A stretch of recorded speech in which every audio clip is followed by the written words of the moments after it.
नमस्कार दोस्तों, मैं सीमा सिलावट आप सभी का बहुत बहुत स्वागत करती हूँ मेरी इस वीडियो में। दोस्तों, आज की मेरी इस वीडियो का टॉपिक है बृहस्पति ग्रह का स्वभाव। अभी मैं ग्रहों के स्वभाव के ऊपर सारी वीडियो बना रही हूँ, तो अपनी इसी सीरीज को आगे बढ़ाते हुए आज हम इस वीडियो में बात करेंगे बृहस्पति ग्रह के स्वभाव के बारे में। अगर आप ज्योतिष शास्त्र में विश्वास रखते हैं, ज्योतिष शास्त्र को सीखने या समझने की आपकी इच्छा है, तो इसके लिए बहुत जरूरी है कि आपको ग्रहों के स्वभाव के बारे में पूरी नॉलेज हो। कुंडली में जो 12 घर होते हैं, 12 भाव होते हैं, उनका जितना महत्व होता है उतना ही महत्व 9 ग्रहों का भी होता है। ये ग्रह जिस घर में बैठते हैं तो अपने ही स्वभाव के अकॉर्डिंग वो पॉजिटिव और नेगेटिव रिजल्ट देते हैं।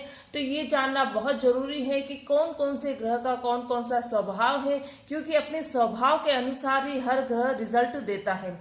तो बृहस्पति ग्रह का जो स्वभाव है, वो बृहस्पति ग्रह बहुत ही पवित्र और सात्विक है, और जो लोग इनके प्रभाव में होते हैं उनके भीतर भी यही सद्गुण मौजूद होते हैं। आध्यात्मिक प्रगति बृहस्पति ग्रह का मूल स्वभाव माना गया है। ऋग्वेद, अर्थवेद, ये दोनों वेद इन्हीं के अधिकार में आते हैं। ज्योतिष शास्त्र में गुरु को काल पुरुष का ज्ञान व सुख भी कहा गया है। बुजुर्ग, ब्राह्मण, पुजारी, महात्मा, साधु, संत जाति, जो ये सारी जो जाति है वो बृहस्पति देव के प्रतिनिधि माने जाते हैं।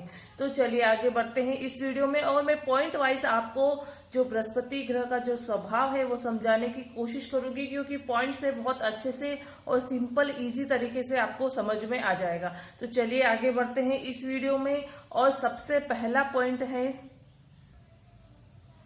गुरुओं के गुरु। गुरुओं के गुरु बृहस्पति देव को माना गया है। शास्त्रों में भी देव गुरु का दर्जा बृहस्पति देव को प्राप्त है। सभी ग्रहों में इसीलिए इनको सर्वोपरि माना जाता है, इनकी पूजा की जाती है। गुरु की कृपा से ही जीवन में सुख, समृद्धि, मान सम्मान, धन संपदा, प्रसिद्धि, शांति, प्रसन्नता और स्वास्थ्य लाभ भी प्राप्त होता है।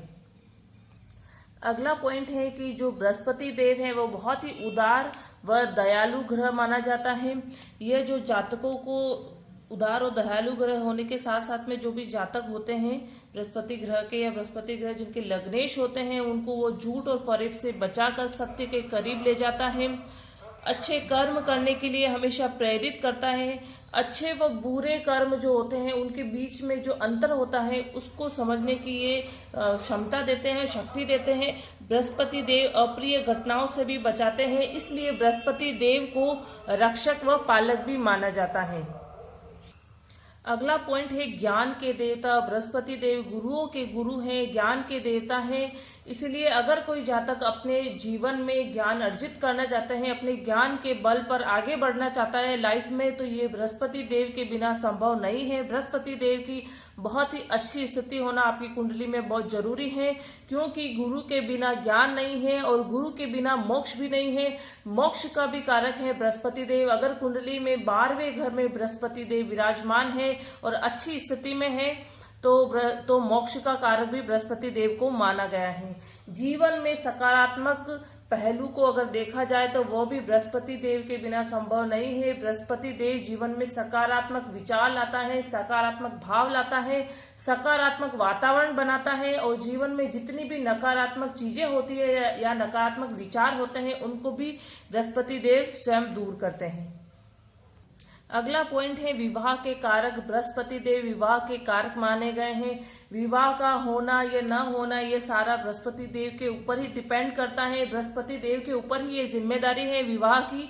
तो बृहस्पति देव की कुंडली में अच्छी स्थिति होना बहुत जरूरी है, क्योंकि अगर बृहस्पति देव की अच्छी स्थिति होगी तो बिना रुकावट के, बिना कुछ भी विलंब के बहुत ही जल्दी संबंध बन जाते हैं, शादियां हो जाती है। लेकिन अगर कुंडली में स्थिति अच्छी नहीं है बृहस्पति देव की, तो शादी में भी कुछ न कुछ अड़चन पैदा होती जाती है, और शादी में लेट भी हो जाता है, विवाह में विलंब भी हो जाता है। नेक्स्ट पॉइंट है स्त्रियों के लिए जो पति होता है, पति का कारक, वो भी बृहस्पति देव को माना गया है, और इसी पर पूरा वैवाहिक जीवन और पति पत्नी का जो संबंध है वो भी निर्भर करता है। क्योंकि कुंडली में अगर कोई भी जो फीमेल की कुंडली है, स्त्रियों की जो कुंडली है, उसमें जो बृहस्पति देव है वो पति का कारक माना गया है। अगर जो बृहस्पति देव है उनकी स्थिति अच्छी नहीं हुई तो वो जो स्त्री है उसका जो भावी पति है वो पति का कारक है बृहस्पति ग्रह, तो उसकी भी की स्थिति, उसके पति की जो स्थिति है वो भी अच्छी नहीं होगी और इसका जो पूरा प्रभाव है उनके वैवाहिक जीवन पर भी पड़ेगा। तो ये जो स्त्रियों के जो पति का कारक है बृहस्पति ग्रह को माना गया है और इसके लिए जो जब हम शादी करवाते हैं तो ये देखना बहुत जरूरी है कि जो बृहस्पति ग्रह की जो स्थिति है फीमेल की कुंडली में वो कैसी है और इसी पर ही पूरा वैवाहिक जीवन भी टिका हुआ होता है। अगला पॉइंट है पुत्र का कारक ग्रह भी बृहस्पति ग्रह को ही माना गया है। इतने सारे जो कारक जो है ग्रह वो सारे बृहस्पति देव के अंडर में ही आते हैं। जैसे स्त्रियों के लिए पति का है, विवाह के कारक हैं, ज्ञान के देवता भी हैं, पुत्र का भी जो कारक ग्रह है वही बृहस्पति ग्रह को ही माना गया है। इसलिए जातकों की कुंडली में अगर बृहस्पति देव की बहुत ही अच्छी स्थिति है तो पुत्र प्राप्ति की भी संभावना बनती है और अगर उनकी स्थिति अच्छी नहीं है बृहस्पति देव की तो ये संभावना बहुत ही नहीं के बराबर हो जाती है, क्योंकि पुत्र का कारक ग्रह ही बृहस्पति देव को माना गया है। नेक्स्ट पॉइंट है विचार शक्ति व विवेक। विचार शक्ति इनकी बहुत ही अच्छी होती है, विवेकशीलता इनमें जो सोचने समझने की शक्ति होती है, अच्छे बुरे की जो समझ होती है, विवेक होता है वो बृहस्पति देव का मूल स्वभाव है, बृहस्पति देव की विशेषता मानी गई है।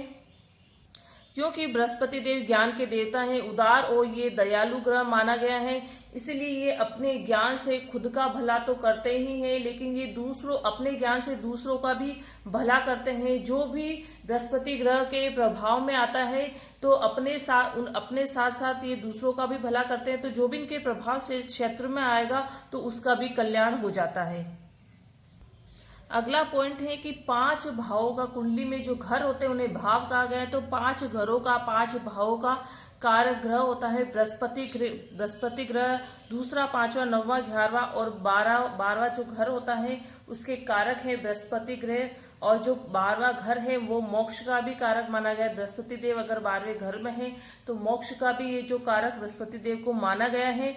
तो ये जो 5 घर मिले हैं बृहस्पति देव को कारक घर के रूप में, तो इससे क्या है कि अगर किसी जातक की कुंडली में ये 5 घर हैं वो अच्छी स्थिति में है तो उनको उस कुंडली में जो 5 घर की स्थिति अच्छी होने से बहुत ज्यादा लाभ मिलेगा और अगर स्थिति अच्छी नहीं है तो उनको नेगेटिव रिजल्ट भी उतने ही मिलेंगे। तो 5 ग्रहों का जो एक साथ जो प्रभाव है वो बृहस्पति ग्रह के अनुसार मिलता है और इसीलिए बृहस्पति देव को सबसे ज्यादा प्रभावशाली और महत्वपूर्ण ग्रह भी माना गया है।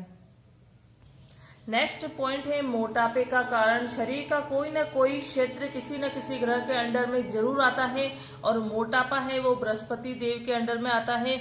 अगर कुंडली में बृहस्पति देव की स्थिति अच्छी नहीं है, वो 6, 8, 12 में है, सूर्य से अस्त हो चुका है या 0 डिग्री है या नीच राशि का है या नीच राशि के साथ में स्वयं बैठे हैं बृहस्पति देव, तो मोटापे का कारण ये जरूर बनता है। उन जातकों को मोटापे की शिकायत कभी न कभी भविष्य में या तो होती है या प्रेजेंट में उनको ये स्थिति उनकी मोटापे की जरूर होती है। अगर बृहस्पति देव की स्थिति अच्छी है तो उनको स्वास्थ्य से संबंधित कोई प्रॉब्लम नहीं आएगी और अगर बृहस्पति देव की स्थिति अच्छी नहीं है तो मोटापे के साथ साथ डायबिटीज की भी शिकायत हो सकती है। तो बृहस्पति देव के ऊपर डिपेंड करता है जातकों का मोटापा और उनको डायबिटीज की बीमारी। सबसे आखिरी का पॉइंट है रत्न एवं रुद्राक्ष। बृहस्पति ग्रह का जो रुद्राक्ष है वो है 5 मुखी रुद्राक्ष और इसका जो रत्न है वो है पुखराज। और 5 मुखी रुद्राक्ष हर कोई पहन सकता है और मोस्टली 5 मुखी रुद्राक्ष यूज किया जाता है क्योंकि जो बृहस्पति ग्रह है, बृहस्पति देव जो है उनको 5 भावों का कारक घर उनको मिला हुआ है। इसलिए कुंडली में जो 5 घर हैं उन पे सबसे ज्यादा प्रभाव, उन पे सबसे ज्यादा अधिकार है वो बृहस्पति देव का ही माना गया है। इसलिए 5 मुखी रुद्राक्ष बहुत ज्यादा यूज में किया जाता है, हर कोई इसे पहन सकता है और सबसे ज्यादा प्रभावशाली जो रुद्राक्ष है वो भी 5 मुखी रुद्राक्ष ही माना गया है। तो दोस्तों ये वीडियो आपको कैसी लगी है? थोड़ा सा इजी से मैंने आपको समझाने की कोशिश की है ग्रहों के स्वभाव के बारे में और पॉइंट वाइज ही मैं समझाने की कोशिश करूंगी जिससे कि आपको ये वीडियो है ये बहुत ही शॉर्ट टाइम में और बहुत ही इजी तरीके से आपको समझ में आ जाए। तो आपको ये मेरी वीडियो कैसी लगी है प्लीज मुझे कमेंट बॉक्स में कमेंट जरूर करें और अगर आपको कुछ भी डाउट है तो वो भी आप मुझे कमेंट बॉक्स में पूछ सकते हैं। मेरी वीडियो को ज्यादा से ज्यादा लाइक करें, शेयर करें और अगर अभी तक आपने मेरे चैनल को सब्सक्राइब नहीं किया है तो प्लीज मेरे चैनल को सब्सक्राइब जरूर करें। Okay, thank you.